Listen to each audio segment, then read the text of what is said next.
And Graham Wright, the Carlton Chief Executive, joins us on 3RW Football. Graham, welcome to the commentary box here at Marvel Stadium on this Saturday afternoon. Thanks, Bruce. What's at the top of the to-do list now? Well, there's always stuff to do. But, yeah, obviously getting through this week and appointing a coach, it gives you the chance to move on to other things. I mean, there's always, as I said, a lot going on, but involving Josh now from a list management point of view in his thoughts in and around the list, and which we did yesterday. But we've got ongoing discussions with Marvel Stadium and MCG and AFL around a whole range of things. So, it's a busy time. We'll come to the list and the fixture a little bit later in the chat. Outside of match day, which is obviously a very public sample of evidence for everyone to see, not just the wins, but how he conducted himself. Away from match day, what impressed you most about your new coach? He's very calm, and I mean, having been part of his journey, as I said during the week at Collingwood, I didn't know really Josh before that, to be honest. But having him at Collingwood, where he's head of development and VFL coach, he did both those roles for a couple of years and did a really good job. But he's very measured, very calm. He understands the modern game, good relationships with his players, and good relationship with staff. He's a good person. So nothing sort of really surprised me outside of that. I knew those things. We've noted today, though, you're not wearing a Carlton hoodie. No, someone in our media department thought it might be a good idea for Rob Priestley and I to wear the hoodies, and we thought, I don't think that's us at this stage, but we'll leave it to Josh. Wise decision, Graham, and thanks for joining us. Graham, you were headed for the wooden spoon at the time, or potentially down the bottom when Michael Voss departed. You've won 10.5 out of the last 13 games.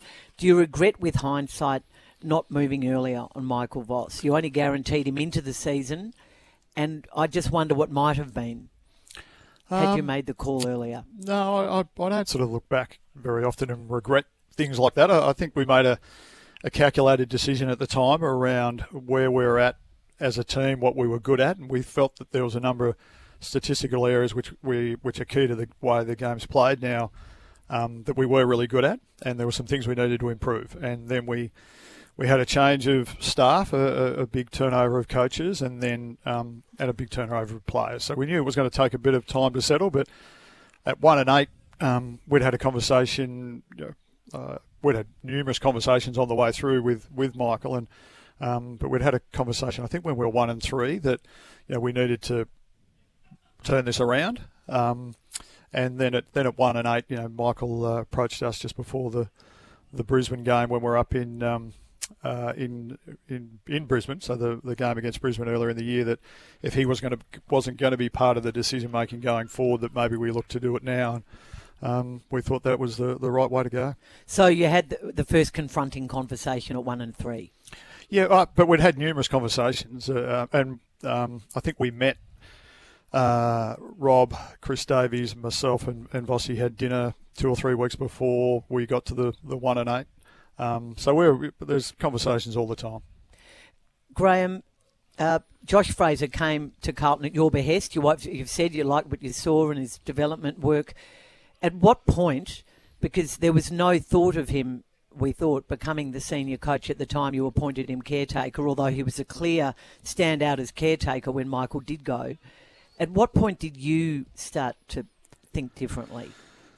Well, the results are one thing, and as you said, that's been clear. The wins and losses come into it. But I think with the way we played, and the way we have been playing, that we've changed our game style to a certain degree. Now, I think Josh was trying to work with Vossi on that as well. So there were, we weren't, even though we were 1-8, we weren't terrible. We were in a lot of those games, and then we fell away late.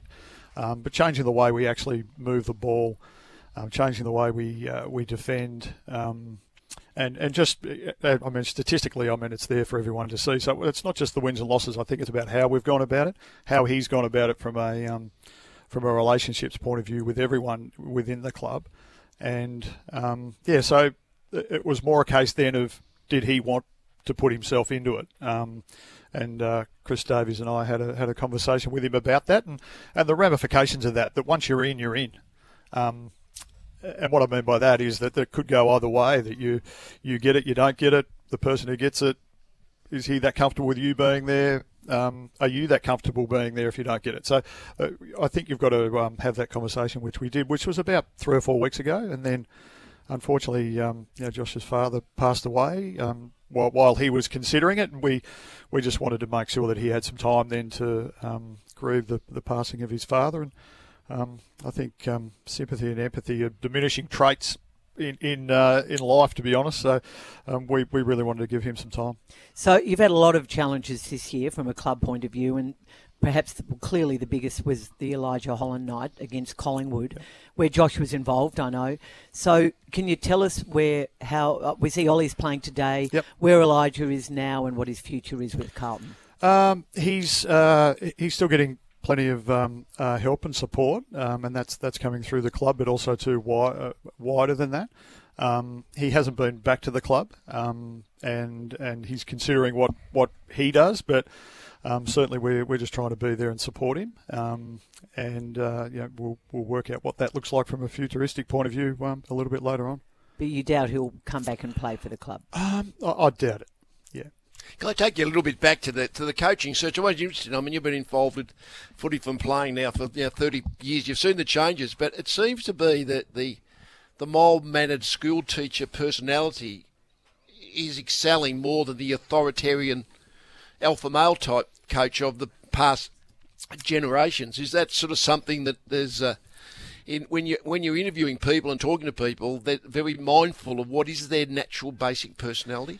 Yeah, we asked that question as well. That how do the guys, or the guys that we had in our as coaching candidates, how do they handle the young players of today? That they're coming through different, and they need different, I suppose, management. And but in the end, it's still footy, and it's still there's accountability, and there's expected behaviours, and all those things are still there. It's just that, you're right. I mean, whether it be the school teacher or the someone who's good at developing relationships and can have that one-on-one more than what probably people did. Because I'm a bit of cynical about the process. So I don't know how you can get this out of interviews in a way. So there must have been an enormous, what's the word, satisfaction, I guess, or that you work with Josh Fraser. I mean, you knew of him of the Collingwood days. So getting to know someone well enough in the coach search process seems to me an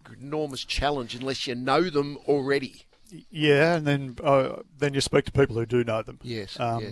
So that we were quite deliberate in speaking to a number of people that knew all of the guys that were in for our job, and then there's psych profiling and things that go into it as well. But you're right. I think knowing Josh.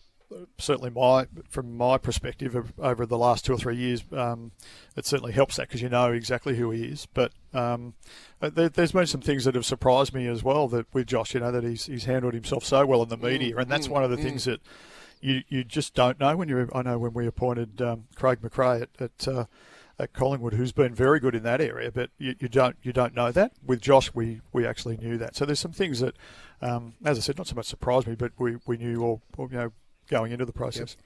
We're talking to Carlton Chief Executive Graham Wright before their match today. Graham, what have you as a club done internally as a result of the Sydney Swans scandal? Well, obviously difficult to discuss anything. It's still a police investigation. So in relation to the incident itself or what's happened, I mean, it's not for us to comment on. We've taken the opportunity to look at it broadly inside the club, within your own football club, and have conversations. We've had conversations with our men's team and our women's team, and more broadly as a club around respect and inclusion and integration. We feel that our W program is really well integrated into our club, and that they've, just touching base again with them yesterday, that they do have enormous respect internally, and that they are part of what we do, and they will continue to be that, and they're not, that they are so well integrated into the day-to-day. There's guys and girls in the gym all the time, then there's the same on the ground, and they're a big part of what we do. And then do you have a curfew when you're on an interstate trip? I've got no idea, to be honest. I know at Collingwood we never used to have any of that. I mean, they're adults. These guys are adults, and we expect adult behaviour. So I don't want to put a curfew on anyone. That's me personally. But to be honest, I'm not 100% sure whether Chris and Josh do have a curfew with our players when they're interstate. But from my perspective, we want adults that are able to make their own decisions and able to make good decisions. Just before we let you go, you touched on briefly at the start of the chat. It always fascinates me with Carlton being such a big club, the mix between this stadium and the MCG. What is the ideal mix for the Blues moving forward? You obviously want more games at the cricket ground? Potentially. I think we're open-minded to that, but we have a 6-year agreement where we're 6 and 5, and then 6 and 5 the following year, vice versa, if that makes sense. So 1 year will be 6 here and 5 at the MCG, and then the following year the opposite, obviously. So we've got 4 years to run on that agreement. But yeah, we're open-minded to playing more games at the MCG in time, but we're locked into that agreement at this stage. Do you expect to be busy players in the trade and free agency period? You've got a lot of players coming out of contract in the next month or so. Yeah, we do. And we've had no shortage of players, I suppose, showing interest in coming to us, which is fantastic. So we feel like we will be a player, and as you said, we've got a number of our own players that are out of contract that we're working through at the moment, and some of them might be a wait. And not knowing when we're going to finish. But yeah, overall, we feel pretty comfortable with where it sits. Would you look at a player like Nick Blakey if he were to leave Sydney? This is a non-football issue at the moment, and it's something we take really seriously, but we won't be making any inquiries about players at the moment. Can I ask the question everyone asks? How come some of these Carlton players who looked hopeless early in the year now look like superstars? Like, it can't be just the senior coach change where there's 30 or 40 people. People ask the question. I ask myself the question.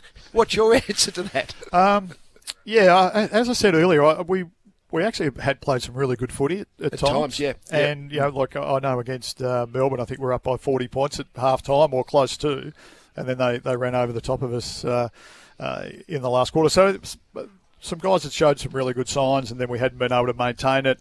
Why that is, as you said, I mean, I think you can point to the coach change, but then there's more about the style of play. I think that those guys have flourished with a different, not completely different game plan, but certainly different. And because the last half against the Lions, which was the loss, right? Yep. And then that was a terrific half of footy. The first half was like that. Terrible first half, really good second half. Confidence is an amazing thing, isn't it, in the progression? Yeah, I remember that game. Obviously, it was the game where Voss had said that he wouldn't go on after that. But, at half-time, I thought we were going to get beaten by 100 points. And I think we went down by 11, and we had a ruck infringement in the centre square, which they got a goal from, and we would potentially could have been back within a kick. We are out of time. As we let you go, are his questions as blunt as when he was your coach? No, he's far more open now. But no, he's a good man. Graham, thanks for your time this afternoon. Good luck, not just this afternoon, but in the wildcard final, and then for Blues fans, hopefully for a few weeks after that. I appreciate it.